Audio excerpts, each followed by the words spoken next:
Alors d'abord, nous avons offert à cette ville des perspectives d'avenir qu'elle n'avait pas, puisqu'il n'y avait pas véritablement de projet à Chennevières. Évidemment, Chennevières suscite beaucoup les convoitises, parce qu'avec 40 hectares de terrain disponibles, beaucoup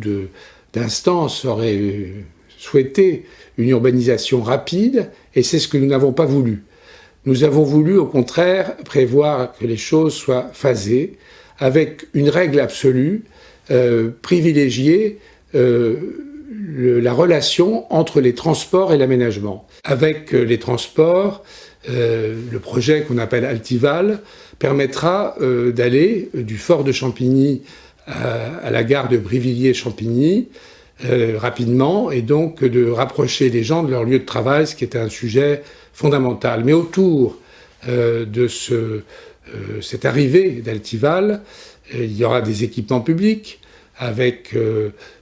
nouveau stade et un espace qu'on a qualifié de campus, puisqu'il est réuni avec l'école, et aussi le parc du Fort qui est en cours de réaménagement et qui ouvre une perspective de réaménagement d'ensemble de ce secteur. La départementale 4, longtemps considérée et encore aujourd'hui comme une fracture, que nous réaménageons,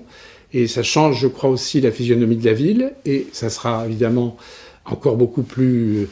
clair en 2030. Et puis, en 2030 également, avec l'ANRU, le secteur du Bois-l'Abbé connaîtra des transformations profondes qui permettront aux habitants de se sentir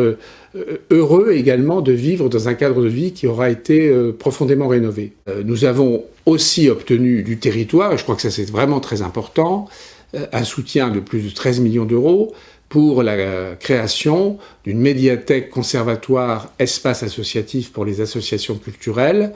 3700 m², et donc